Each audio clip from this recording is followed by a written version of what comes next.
So that 3-minute thing kind of went out the window, and I would suggest if you have to go to the bathroom, you should do that now.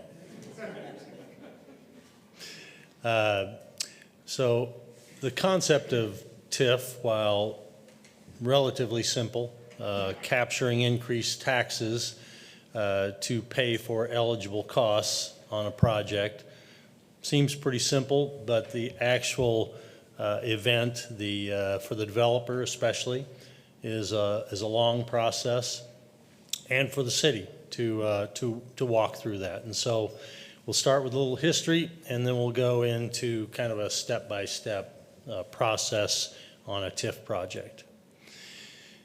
So TIF in Nebraska was initially established to finance the public cost associated with a private development project.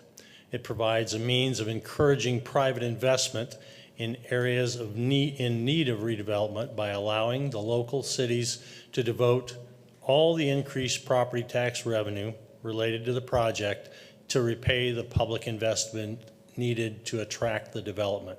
So essentially, the property tax increases from the development itself are targeted to help pay for eligible expenses.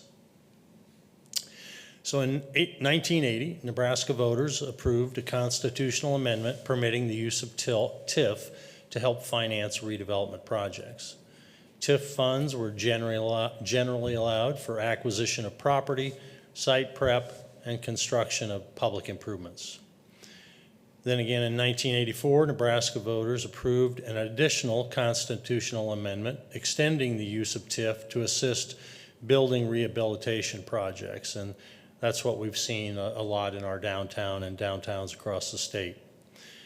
So, and the implementation of TIF is governed by Nebraska Community Development Law.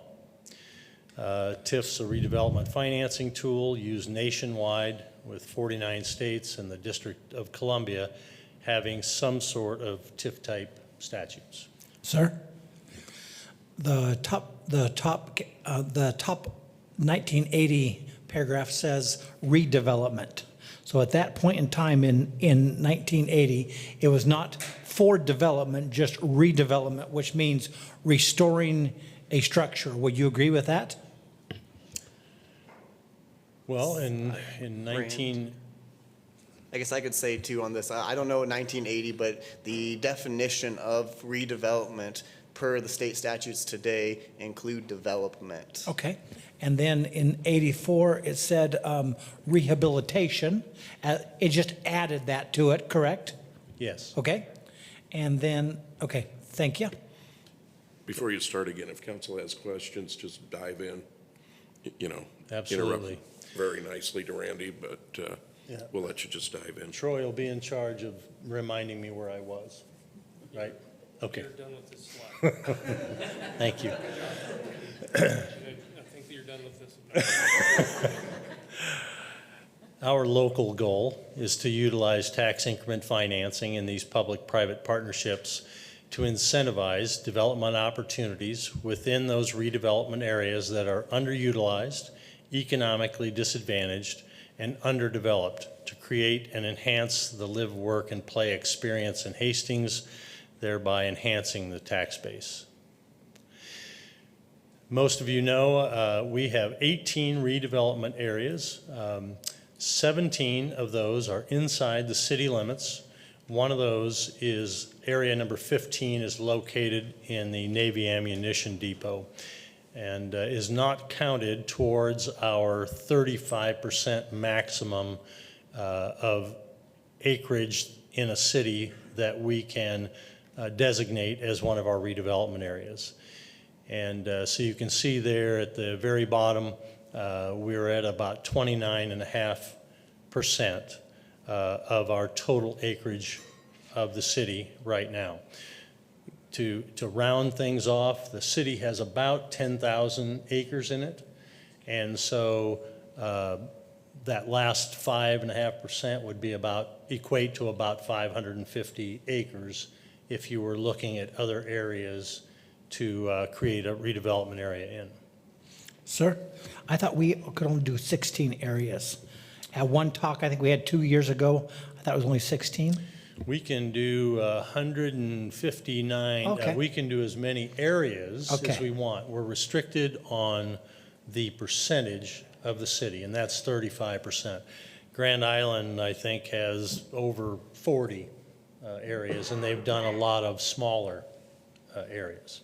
So it's just the percentage of the land. Okay.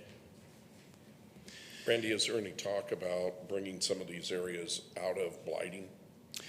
So we've actually had a little of this discussion. Area number 12 is the former regional center area. There was a lot of discussion when that was beginning to close down that the state might make that available for sale to private entities, and there was a lot of older buildings out there. It's pretty obvious that the state has decided to keep that property, and so the CRA has had some discussions about removing Area 12 from that designation. So there's 162 acres that would impact that total percentage, but it only impacts it 1.66%. But it's obviously, if you had another area you wanted to bring in as a redevelopment area, there's 162 acres potentially. So what are the requirements to utilize TIF? The state has some mandatory criteria. Applications for TIF assistance must meet that mandatory criteria in order for the project to be considered. The first one's the project must be located within a redevelopment area and as required and set forth in Nebraska Community Development Law. The use of TIF for the project would not result in a loss of pre-existing tax revenues to the city or any of the other taxing jurisdictions in the area. The developer is able to demonstrate that the project would not be economically feasible without the use of TIF, and then the project must further the objectives of the city's comp plan. Sir, on item C, how do you go about determining that it would not be economically feasible? We're going to talk about that Thank you, sir. in just a little bit in detail. So the TIF approval process consists of these major steps. One, designation of a redevelopment area. So this step is going to identify the areas of the community that are eligible for the use of TIF, and there's multiple statutory criteria that must be met. Public hearing is required at the Planning Commission and the City Council. Another major step is the preparation and approval of a general redevelopment plan for the area. Again, statutory criteria must be met. Again, a public hearing and planning at Planning Commission and City Council. Another major step, application to the CRA. And so the authority evaluates the project application, the TIF eligible expenses, and the amount of the TIF request. And if the application's approved, the CRA authorizes the preparation of a plan modification. And so what we're going to do is modify the plan, the general plan for the area. Last major step is approval of that plan modification to the redevelopment plan by the Planning Commission and the City Council. Again, the plan has to meet certain statutory requirements and includes a preparation of a cost-benefit analysis. So again, another public hearing at the Planning Commission and the City Council. Sir, on item 2, preparation and approval of a general redevelopment plan, that is done by the CRA? So we have had several, that's been done several ways. Sometimes the consultant that does the study for the blight and substandard designation will do that plan. And in some cases, we've had staff do that redevelopment plan. It's a general plan, so it doesn't get specific about certain properties, but usually our consultant will do that.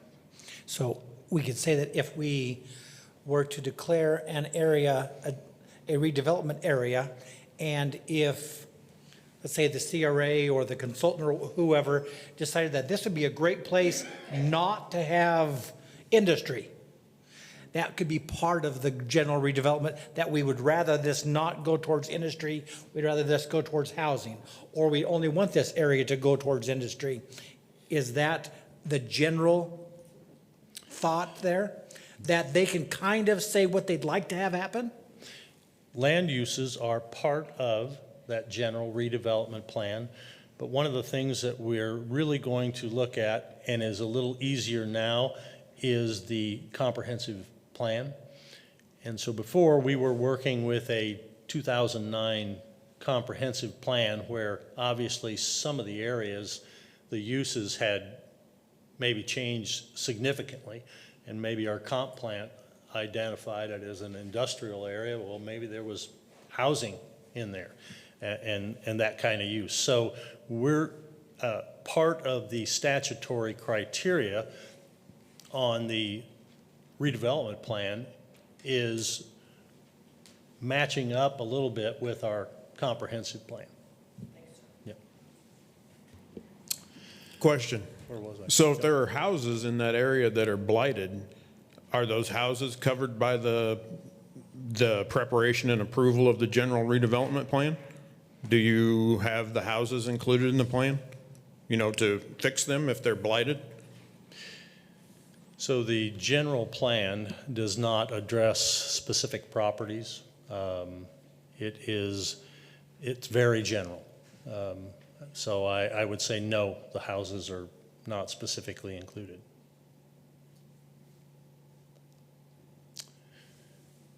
Where was I? I'm done with this one. Thank you very much. We've talked about tax increment financing and eligible costs. We're going to talk about the following costs are considered as TIF eligible.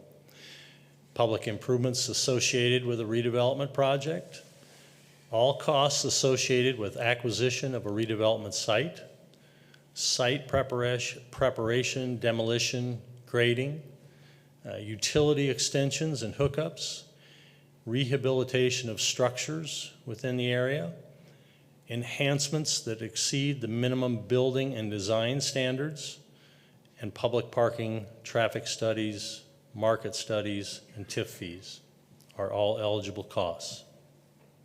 So a person could use TIF funding in order to actually purchase some land, according to item 2.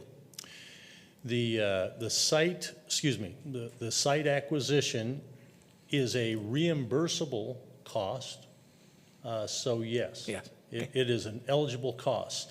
And in some cases, a project, so as an example, on a downtown building, if rehabilitation of the structure is a TIF eligible expense, and let's say you have a $100,000 acquisition and $900,000 of rehabilitation costs, you might have $1 million of TIF eligible costs, but we can't provide that much TIF for that project because and we'll talk about this in a minute, but we're going to incur debt for that, to pay for those TIF eligible expenses. We might only be able to provide $150,000 or something like that for those expenses, even though the eligible costs might be a lot more. So just a hypothetical. So if you have a street, you have an acre over here and an acre over here, if this guy can prove the but-for the TIF, and this guy over here is going to do a conventional finance, the guy who gets the TIF is going to make more money because he's going to be able to, his land's going to be more profitable than this guy over here, right?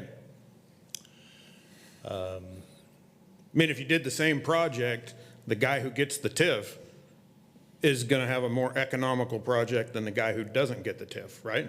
I guess if they're the exact same projects and the exact same businesses and the exact same revenue and Well, we're saying rental hypothetical, income, so yeah, they're exactly the they're same. exact the same, I would say this other guy not necessarily would make more money, but his capital stack, his structure of his finances is certainly going to be looking different. So he might have a better return on investment.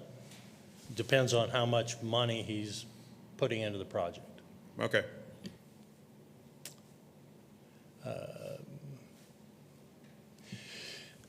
We're going to walk through the steps to actually do a TIF project. So this is what the redeveloper would go through.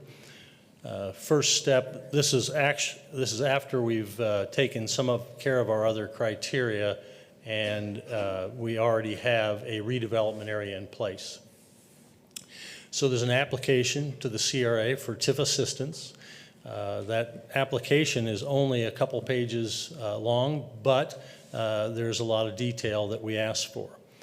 So we ask for a detailed project description, the projected cost of the total project, a financing plan, including the sources and uses of funds and any loan terms, preliminary commitment for financing, and this usually comes from a financial institution, a statement and demonstration that the project would not proceed without CRA assistance. And this is a statutory requirement. That statement can be a letter from the developer detailing why that TIF is needed for the project. Sometimes the bank commitment letter that we ask for will literally say, we will not finance this project without the TIF assistance. And then we're going to work on our cost-benefit analysis, and we'll talk about that a little bit later. But that statement and demonstration comes in different forms depending upon the developer. We require a pro forma statement indicating the projected costs and revenues of the project, and a detailed income and expense statement identifying the rate of return without TIF and or the gap in the project financing. And then we ask them for a income and expense statement that shows the rate of return when TIF is used and that financial structure. And so you kind of see that on the left, and you've seen this in your plan modification. We'll show the return on investment, cash-on-cash return on investment without TIF, and a cash-on-cash return on investment with TIF. Sometimes without TIF, it's a negative cash flow. And then with TIF, it makes it a positive cash flow. Sometimes it is a small return on investment, and so it might only be a 2 or 3% return on investment, and a developer's not going to do the project unless he can get a 7 or 8 or 10% return. We also ask for preliminary site plans and concept drawings, a list and the estimated cost of the TIF eligible expenditures to be constructed, evidence that the project meets the evaluation criteria. We had mandatory evaluation criteria from the state. We want evidence of that. And then we ask for a project development time schedule. If the CRA approves the project as they've applied for, they will authorize a preparation of a modification to the redevelopment plan for that area. And that redevelopment plan, there's statutory requirements there, so we provide maps of the project area that show existing uses, land use plan showing the proposed uses, information detailing the project densities, land coverage, building intensities, a statement of any proposed changes in zoning ordinance, street layouts, street grades, or building codes, site plan of the area, a statement regarding any additional public facilities or utilities that are required, and then finally a cost-benefit analysis. Randy, how much of this does the CRA help the developer or the applicant do? So it depends upon the skill set and the experience of the developer. Some of these developers have been through this process before, either in this community or maybe another community. If they have never been through a TIF application, I try and sit down with them long before we ever get to the TIF application to walk through this process. I may show them an example of a previous project and the detail that's asked for. Obviously, we will get applications that don't have a lot of detail sometimes, and I try and kick those back. And so I try and get those several weeks before the meeting so we can walk through and discuss, because they're presenting this to a 5-member board who's used to seeing some pretty intricate development plans and concept drawings. And while we don't require an architect for concept drawings, we need something a little bit more than the back of a napkin.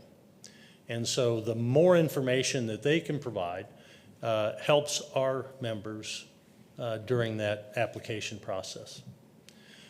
If they come to a meeting and don't have enough information, the board may send it back and just say, we need more information.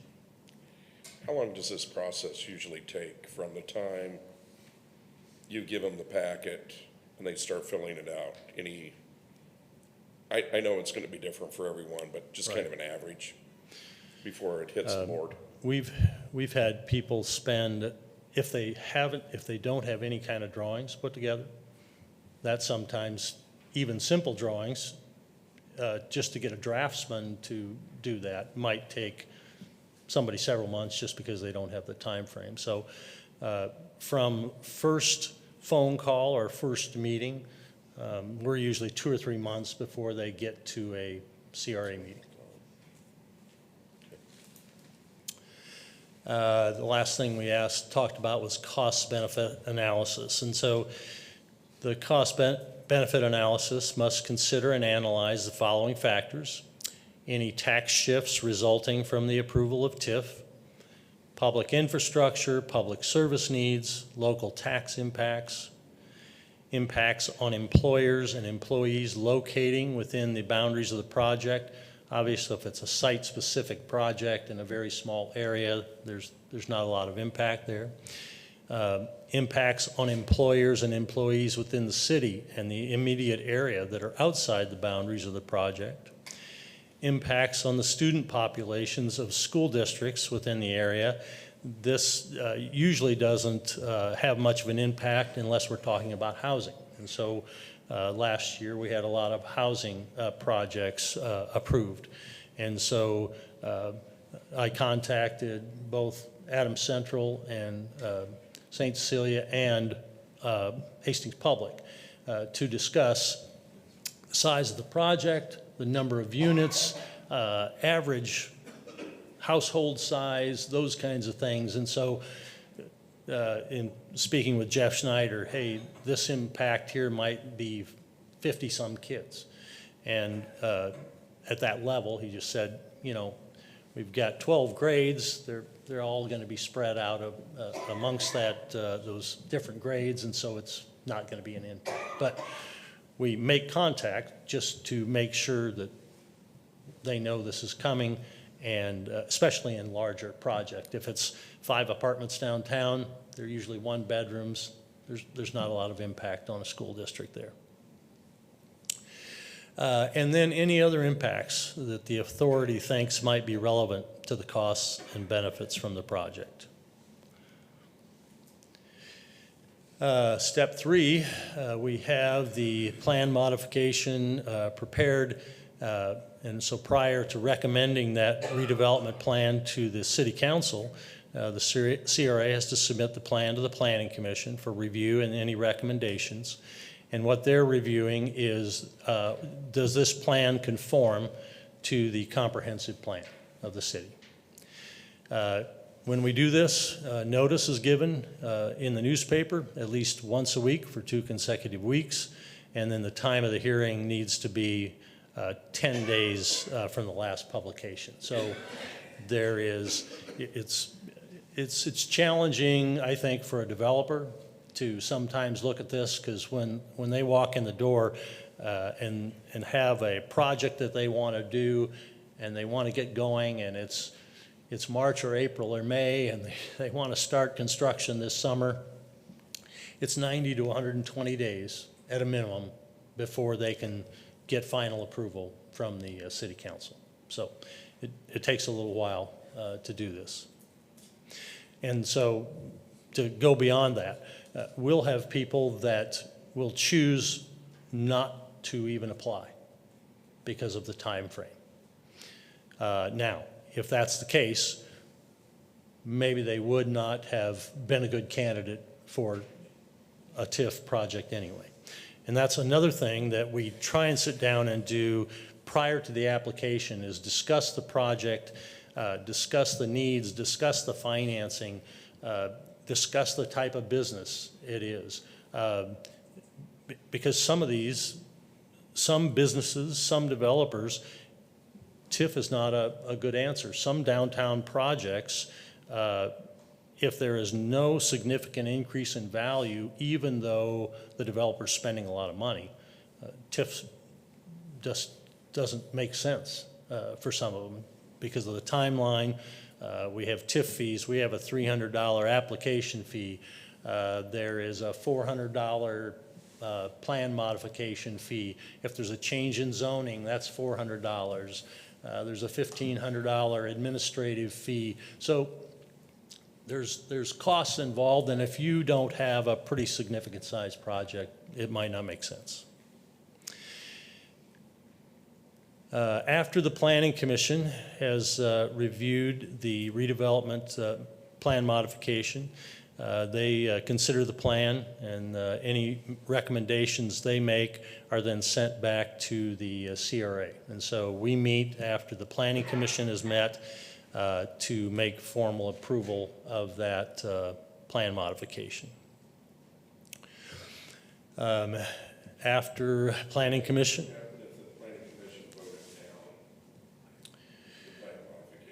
So if the Planning Commission votes in the negative, that is sent back to the Redevelopment Authority. They're going to take that into consideration. They may say, you know what, we don't think this is going anywhere. We can choose to not submit it to the City Council. Or they can take the comments that were made under consideration, and maybe they modify the plan. Maybe they go back to the developer. So there's different things that could be done, but that's why it's set up that way. So you get input from the Planning Commission, and then it goes back to the CRA. Now, having said that, I believe it's my job to vet projects. And so when they get to the Planning Commission thinks it's a great project. And when it gets to City Council, I hope that the City Council thinks it's a great project. Obviously, that doesn't happen for every project. But so let's see here. Public hearing, we've gone to the Planning Commission, we've come back to the CRA, and then then we submit that to the CRA. So after a public hearing, we submit it to the City Council. After a public hearing, the City Council can approve the redevelopment plan if it finds the plan is feasible and in conformity with the comp plan. The redevelopment project would not be economically feasible without the use of TIF, and the cost and benefits of the projects have been reviewed by the council, and they've been found to be in the long-term best interest of the community. On item number 2 there, sir, it seems like whenever one of these projects get brought to us, we're already told in the presentation that's made to us that it is not economically feasible without the use of TIF. That is part of the cost-benefit analysis that I provide you, and it's based from the information that is given to the CRA through the application, but I also vet that information. And so if there are projected rents at $800 a month, but the market rate is $1,200. But that doesn't get by me. Okay, I look at those deeply, and they submit, you know, that small pro forma that I showed you. They're providing a detailed pro forma with expenses, utilities and insurance and maintenance and upkeep and all those things, and rent revenue from 10 one-bedroom apartments and 12 two-bedroom apartments, and the taxes and all those kinds of things are involved. And so we try and vet that and make sure that they're being honest with us on their pro forma. And so if they are providing us a pro forma that shows they can get a 15% return, we're not interested in doing a TIF project on it, and you're not ever going to see it. Me not liking the idea of the term rubber stamp, it seems like, how could I ever look at a project that you bring to us and decide that I disagree with you? I don't think it's I think it is economically feasible. In other words, it seems like by the time it gets brought to us, it's kind of a done deal that it's already established in every way that it is that it is not economically feasible without this. The only answer there would be, Mark, look at it yourself and see if you can find holes in what we're presenting to you. Would you agree with that, sir? So what I'm bringing you is a project that's not economically feasible without that use of TIF. And what that is, what that means is, to me, is, so you've got a piece of property. I don't care if it's 1 acre or 50 acres, and a developer wants to do a certain project on that site, okay? So if he wants to build a 12-plex, but somebody else could build a duplex, if you see where I'm heading with this, something someday might happen with that site. But on this site, for this 12-plex, with this kind of rent and these kinds of expenses and this kind of investment, it doesn't make financial sense for that developer to do that project. And really the only, and I have never said this in public, but tonight's the night.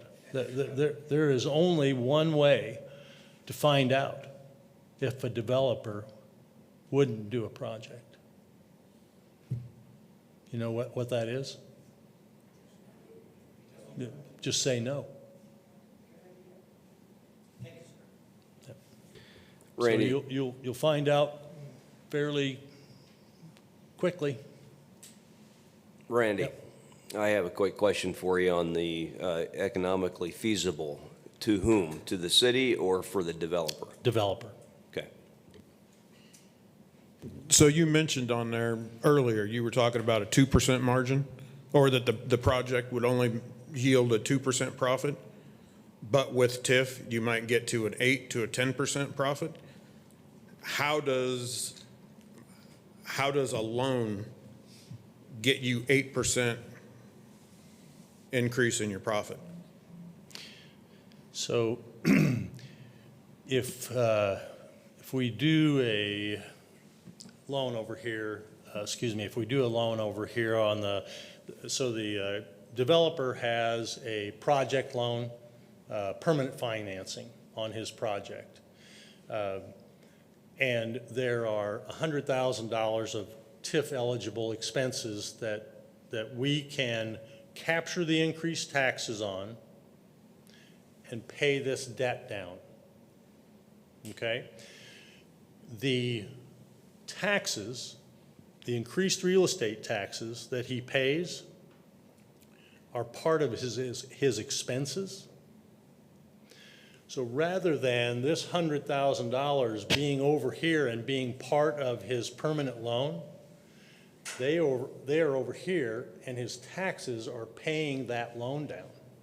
His taxes are already expensed in his pro forma, so his nothing changes for him, his bottom line changes because he doesn't have the principal and interest payment on this $100,000 borrowing over here.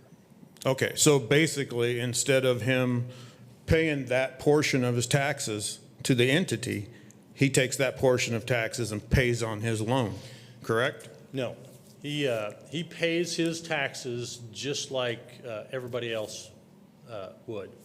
And I've got a slide that I'll go through again, and we'll talk more about this just in a little bit. But he pays 100% of his real estate taxes. The base tax that he's been paying for whoever's been owning that property, that lower amount, continues to get paid, continues to go to the taxing jurisdictions. That increased portion is captured and basically sent to the bank to pay down this other loan. Yeah, that's my point. That's what I'm saying. The increase, instead of it going to the entities, the city, the county, instead of it going to them, it goes to pay on that loan. Absolutely. So if you had somebody who's got a lot here and a lot here, the guy who does a conventional loan, he pays all his taxes into the county, to the city, to the schools right away. As soon as he's eligible to pay taxes, he pays all of it in. This guy that has TIF, his increase in the value in the property goes to pay on his TIF loan, correct? Yes. I mean, just in a nutshell. Yep. Okay, thank you. Okay. Where was I? I was done? All right, thank you. So that was step number 5, council approval. After the council approves the redevelopment plan, the CRA and the redeveloper negotiate the terms of the redevelopment contract, and the contract describes the action to be taken by the developers. So it's going to describe the project, it's going to describe the timeline for performance, the obligation of the CRA to issue the TIF debt, and any provisions for remedies in case there's some sort of default. Line 3 says the obligation of the CRA. Sorry. Thank you. Line 3 says the obligation of the CRA to issue the TIF debt. The obligation of the CRA, can you explain what the obligation of the CRA is? Well, the obligation of the developer is to build a project. Our obligation is to agree to capture the taxes and send those funds to the holder of the TIF note, to the financial institution. Thank you, sir. Okay. The CRA doesn't hold the note though itself, do they? No. No. So the CRA, and Steve knows this a little bit, right? Because back in the early days, the statutes were a little bit different. So the CRA actually went into debt and then depended upon the developers to continue to make those tax payments. And so we stopped doing that 15, 18 years ago, possibly. And so now the developer brings the bank to the project. Redevelopment contract. Right now, all the old notes are paid off because of the 15-year limit. Yes. So you should be holding the CRA should be holding no notes. Correct. So it's all publicly financed or privately financed? Yes. Okay. Is the loan that the developer gets to do the project from, does it have to be from the same bank that he gets the TIF loan from also? No. Thank you, sir. Step 7 is construction of the project. So obviously the developer's got to go out and obtain all his state, local, and any federal permits required prior to the beginning of the project. He constructs the project in accordance with the plans and specs provided to the CRA and the city. And at the end of the construction, he provides a certificate of completion when the project is all complete. So we've got a completed project, and so as that project nears completion, the county assessor will go out and put a new value on that property, an increased valuation. And so when that is sufficiently done or completed, we do a notice to divide taxes. So we will file that with the county assessor, and that establishes the calendar year that the division of taxes will begin. So we have started dividing our taxes, and so now we're collecting and dispersing the increased taxes. And so the excess taxes, as we've talked about, will be collected for up to 15 years or until the TIF loan is paid off, whichever comes first. The base taxes are still collected and paid to the various political subdivisions, and when the TIF loan is paid in full, the taxing entities will begin collecting both the base tax and the excess tax. And so When you set up the fact that it can take up to 15 years, do you just take the amount of money that the TIF loan is going to be for and try to set it up in payments so that it'll last 15 years? Or do you have another way to do that? So the developer and their financial institution or whoever is doing the TIF note, they'll set it up for 15 years. But what happens is the valuations were never perfect on our projected valuations, and so they may come in lower, they may come in higher.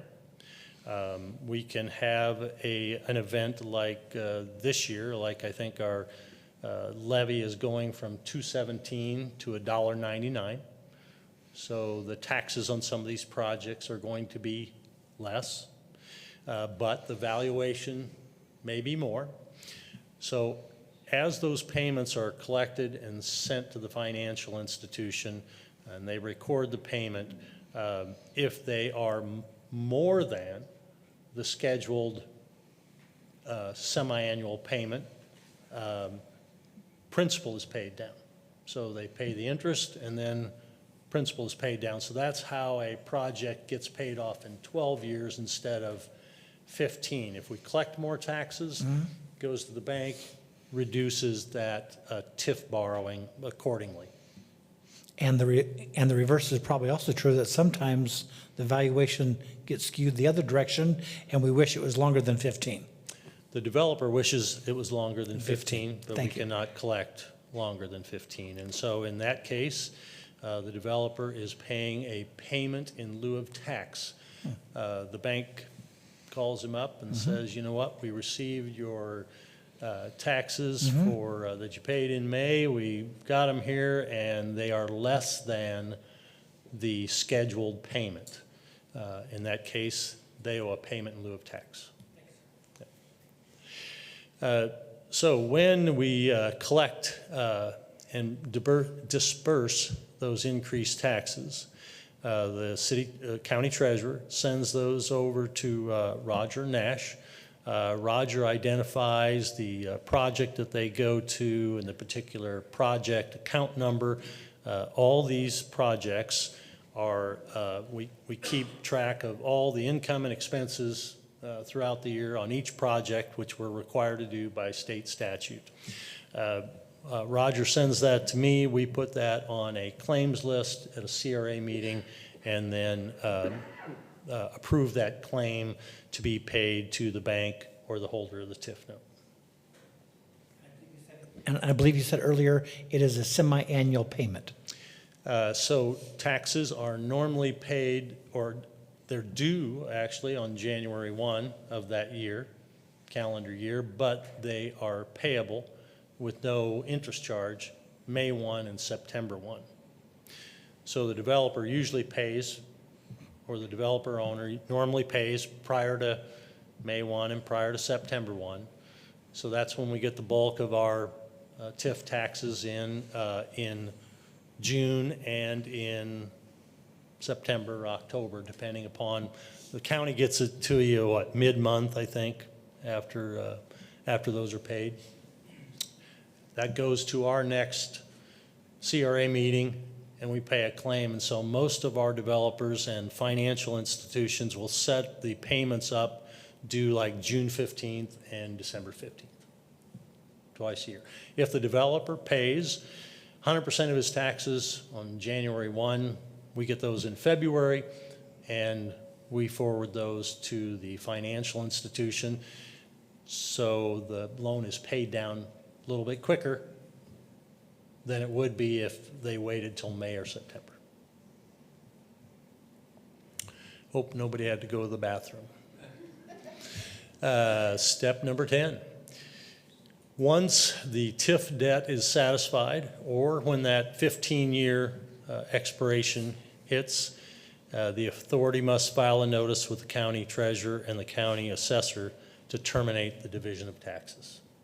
And then our project is done.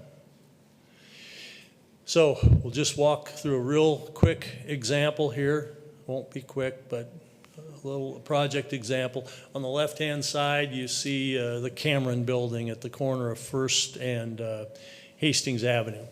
Original assessed value on that project was about $300,000, and the annual real estate taxes were $6,000. That property was redeveloped. New assessed value is $1.2 million. The annual real estate taxes now are $24,500. So on the right-hand side, we take our assessed value of $300, new assessed value of $1.2. Our increase in value is $926,000. Original taxes are $6,000. New taxes are $24,500. So our increase is $18,500. So the tax increment, the $18,500, is what we use to finance that TIF borrowing. And so that will potentially support a loan paid back over that 15 years, hopefully less, to pay for those eligible expenses. The developer, as we discussed, he pays the base tax and the increased real estate taxes every year. So he pays the full amount. Treasurer sends the original taxes to the political subdivisions. So that's that $6,000. Got tired of me talking. That was that $6,000 that the owner of the building had been paying through 20 or 30 years. The treasurer then sends any increased taxes to the CRA. The CRA sends the increased taxes to the holder of the TIF note.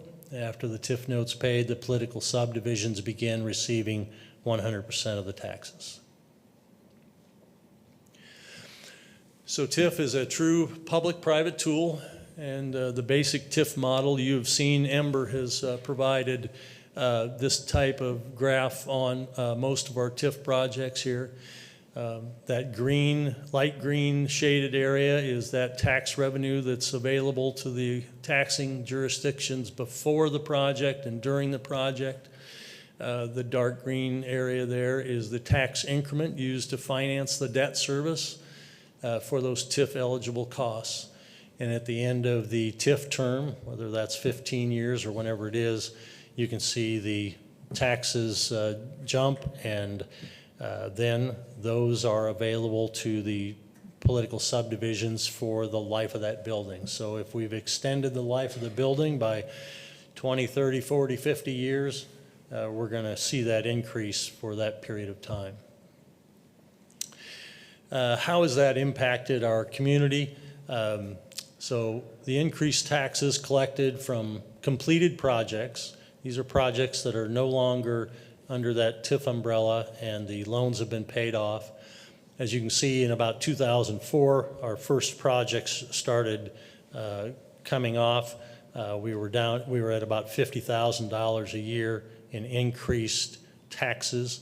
2023 was $1.2 million, and that's $15 million in increased taxes since we started doing the TIF projects. And obviously, that 1.2 will continue to climb as we complete projects and hopefully just continue to increase for many years. What are our peer communities doing? And So as you can see, our total city taxable value is about $1.9 billion. Our excess value that we're capturing taxes on is about $48 million, and that's 2.46% of our total city. You go all the way down to the bottom and look at Grand Island and Fremont, they're up in the 7% range.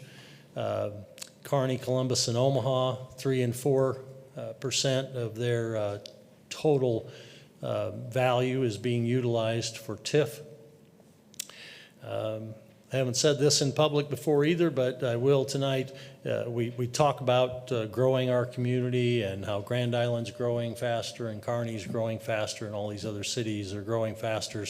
Maybe there's a correlation, but I wouldn't want to speculate on it. So, And the purpose of this slide is to show us how we are conservative in the using of TIF. we are not abusing TIF. Yeah, I didn't say abusing, I just meant that we're being conservative. Well, that's a better word. And are there plenty of other towns that are similar to us that are also conservative? Or you just kind of, I picked kind of the ones that are in our area and then showed the larger ones as well. And my view on this is if Omaha thinks they need to TIF 4.3% of their community to make it grow, we're behind. But that's just a personal opinion, so. And then Chad has not talked for quite a while. So Chad's put together some information, and I'm going to let him do that. Great. So I just wanted to expand on the idea. A lot has talked about the property tax, ad valorem tax, but also some topics of the ancillary benefits, if you will. So first off, just taking our residential projects we did last year that were approved through the planning process, through the TIF process. Some of those are already under construction, very far down the way. If you take our average household size and those new dwelling units and bed count for Hastings College, we have 1,100 plus new residents in the community. That's more employees, that's more shoppers, that's more kiddos in our school district coming from a small Nebraska town, 40 minutes away from here. Having a couple more kids in your school district is a big thing. If you're not growing, you're going backwards, and that can be scary. So, you know, these projects are bringing new folks that can volunteer for us, shop at our stores, do a number of good things. Also, again, to that idea, more people, more business, more tax revenue, using a couple of data sources that we have on kind of the annual average household spending for apparel, computers, dining out, since healthcare and groceries are largely not taxable. Those don't come in, but you know, if you look at taking those new households and beds at Hastings College, multiplying that by the average annual household spending, we're injecting, these projects have the opportunity to inject $10 million into our community.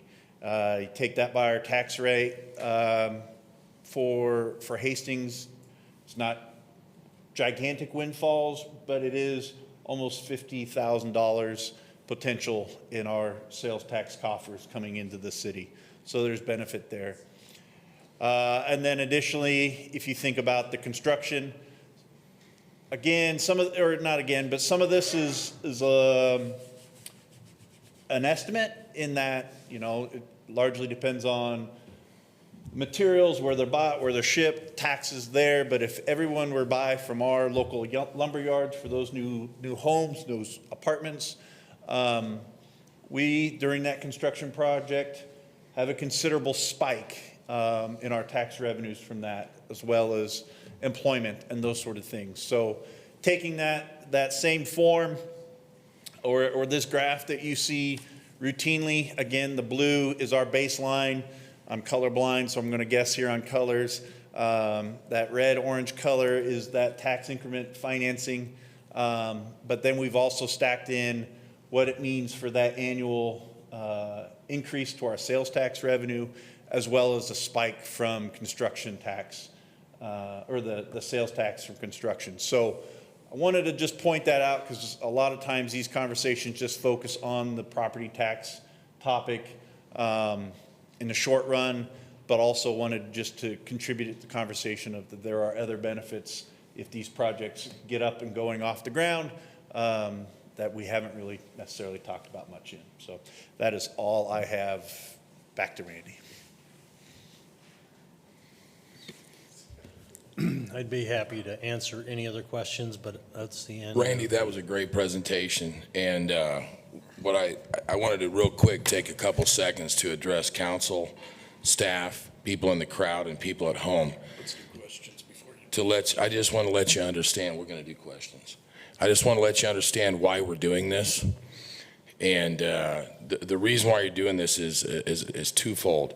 One's education and one's transparency. Education for the council, education for the citizen on what TIF financing is, because there's been a lot of misinformation out there.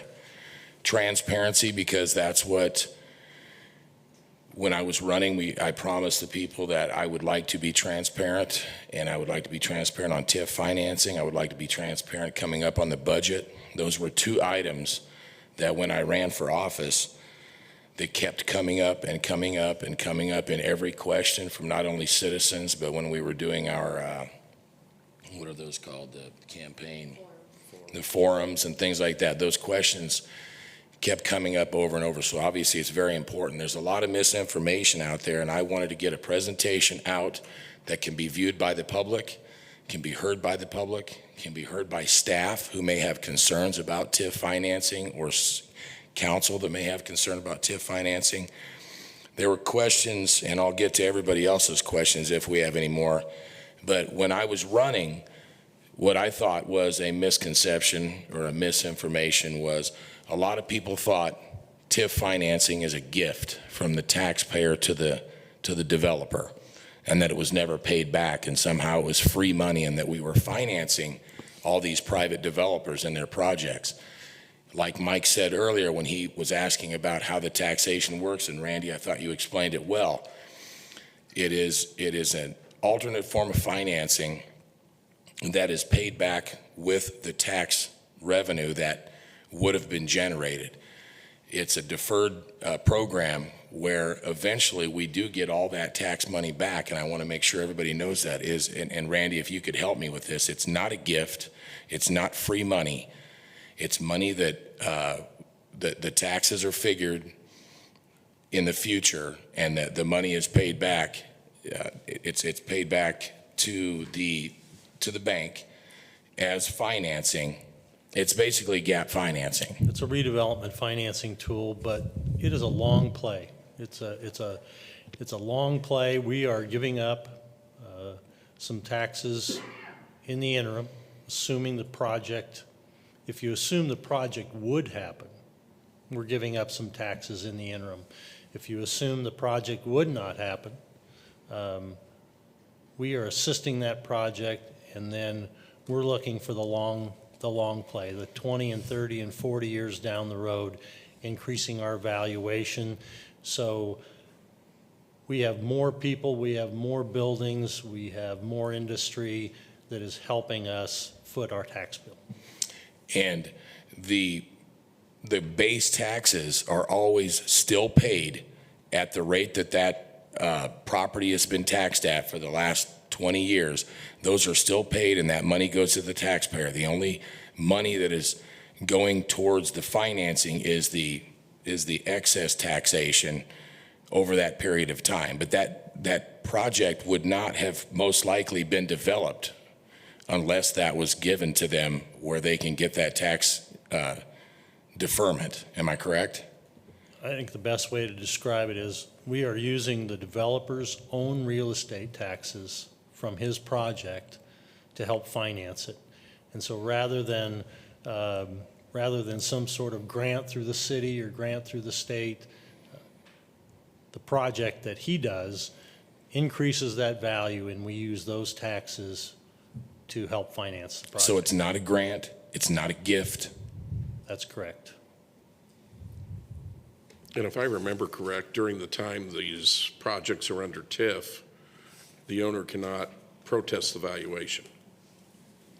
So in our redevelopment agreements, and this is for, not only for the city and the CRA, this is for the holder of the TIF note, we will plug in a non-contest amount and agreement.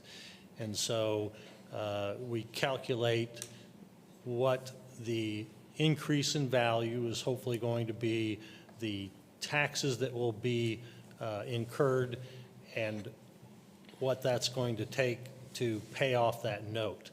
And so we will put a non-contest amount in our redevelopment agreement so the developer or future owners of the property can't come back and say, hey, county assessor, you valued this too high.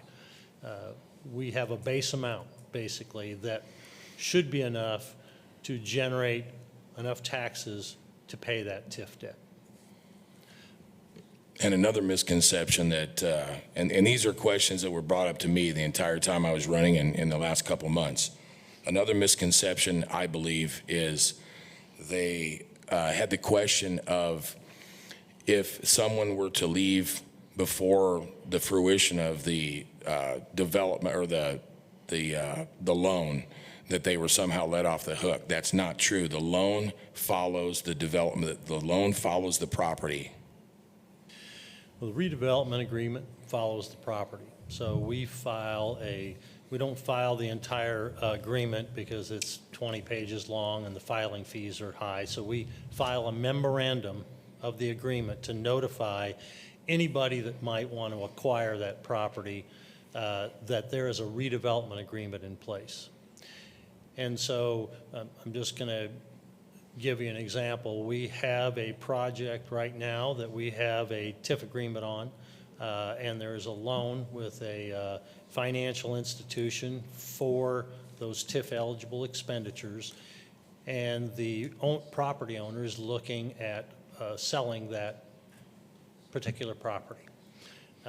So the people that are looking at buying it, they go to a title insurance company, they get title search done, they see the memorandum of the redevelopment agreement, they say, hey, what's the deal with this? They talk to the developer, they talk to the bank who has the TIF loan, and so one of two things will happen. Either they will get enough money to just pay that TIF loan off, or the developer will have to continue, either the new owner has to take over the TIF loan, or the previous owner that we did the redevelopment agreement with has to continue paying on the TIF borrowing if his bank will allow him to do that. So basically, nobody can walk away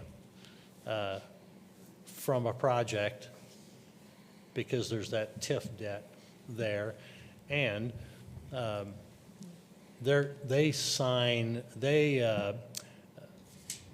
lost my train of thought here.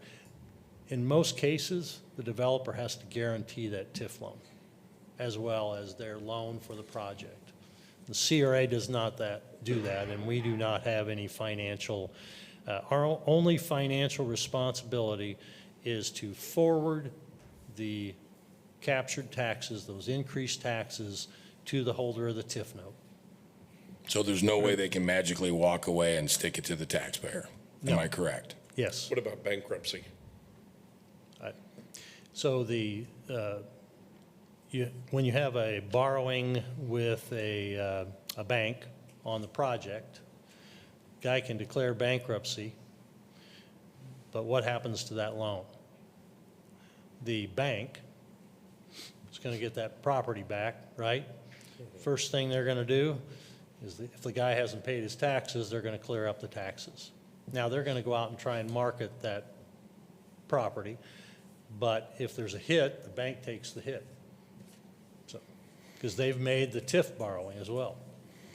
Something I was real interested when I was looking at all these figures is, can you real quick, and I don't want to keep anybody any longer, I just wanted to get a few points out there, but can you real quick tell me a little bit about the Kensington property and how that property was brought into, that's one of our TIF wins, I would call it, that what it was valued at when it first started and what it's valued at now and what it's taxed at and what that's meant to the taxpayer in this city?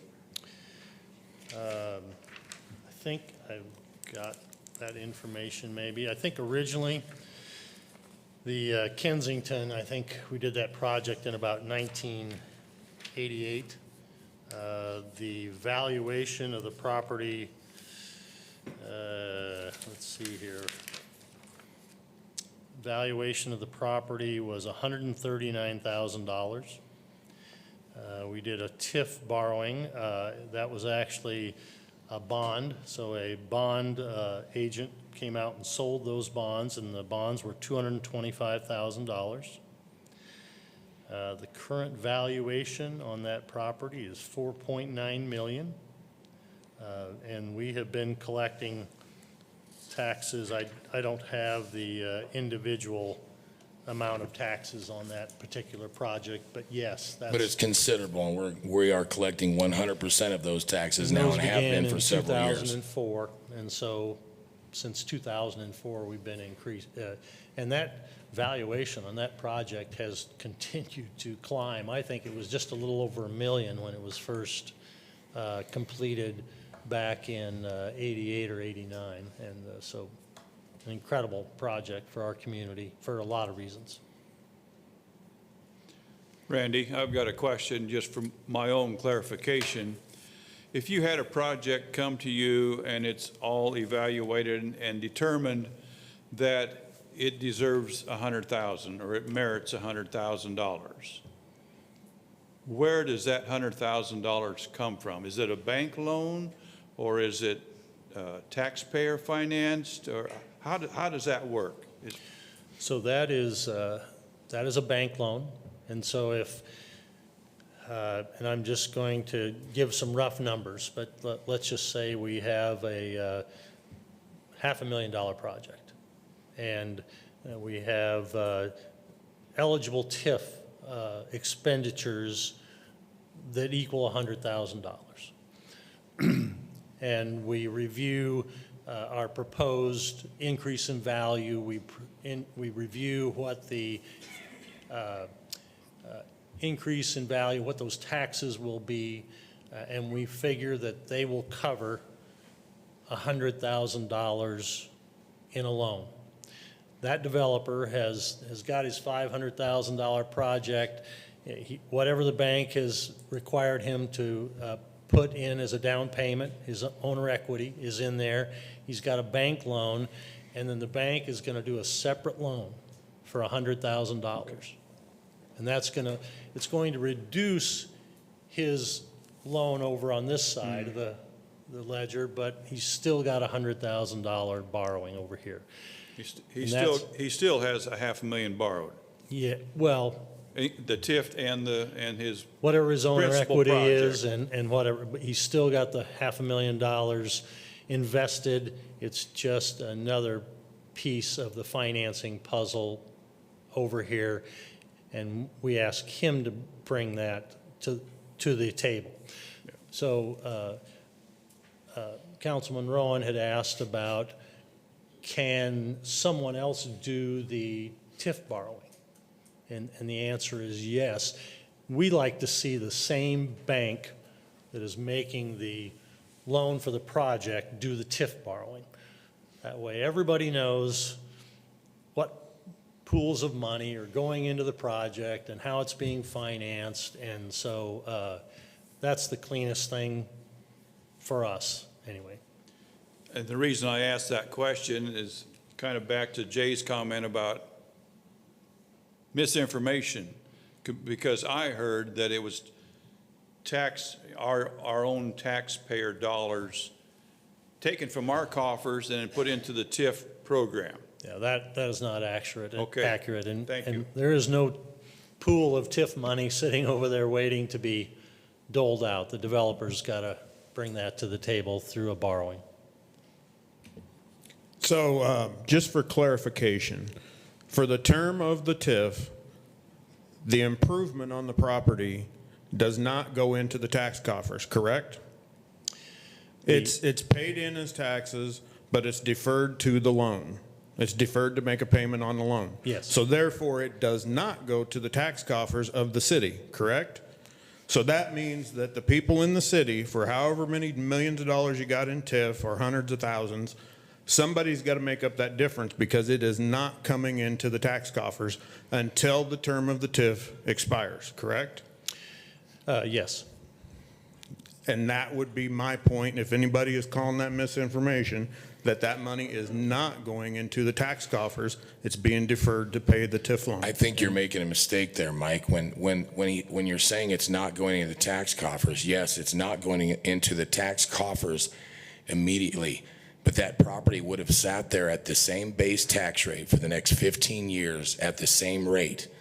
All you're looking at is the deferment of the taxes are paying off the loan, and at 15 years, you get that much more valuation on your city. But you're accurate that the tax money doesn't go immediately there.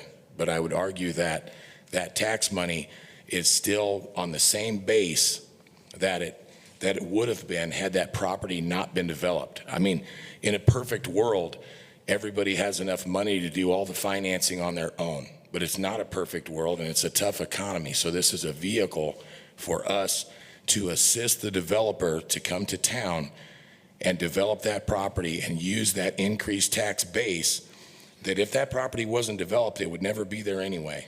So they're not taking anything away from the tax base. It just doesn't get added for 12 to 15 years, sometimes even, 8 or 9, 10? Randy, you've got a lot of projects that are paid off early. I think the quickest we've had a project pay off is in 4 years, but the average is 12. And at that 4 years, if they pay that property off, then that goes to a regular tax base? Yes, the political subdivisions begin collecting 100% of the 100%. tax. The base and the increase all goes where it should. I hope that made it clear as mud for you, but.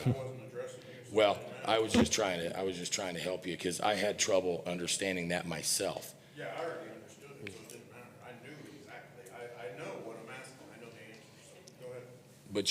But you didn't get to the fact that the money eventually gets there. It's not taken away from the taxpayer. I didn't say it was taken away. That's the way I took it. Oh, no, I wasn't.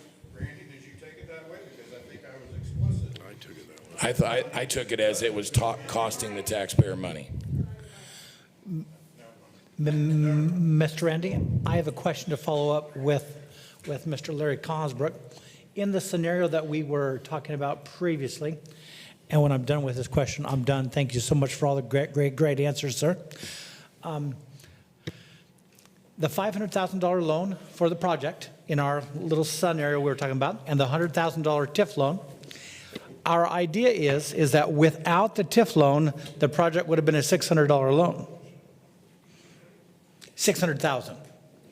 Without the TIF money, it's a $600,000 project as it is, 100,000 TIF, 500,000 through a conventional loan at the bank. Without the TIF money, he just would have had to borrow all 600,000. I'm gonna expand the discussion on our project here. So it's a $500,000 project. Banks want 20 or 30% down payment. So we're going to say the bank in this case said we want 20% down. So that's 100,000. So we're left with $400,000 that the developer has to come up with somehow. And if the bank will loan him $400,000 to do that project, that's a good thing. But the dynamics, the financials of the project aren't going to be the same. They're going to be a pre-TIF rate of return. So on his $100,000, he is going to either have a negative cash flow, a positive cash flow that might be a little bit. That $100,000 TIF borrowing comes over here and reduces his $400,000 loan to $300,000. Okay. So now he's got a $300,000 permanent financed loan. He's got a $100,000 TIF loan, and he has $100,000 in equity. And the whole They're- purpose is to say, now he has a better chance to succeed.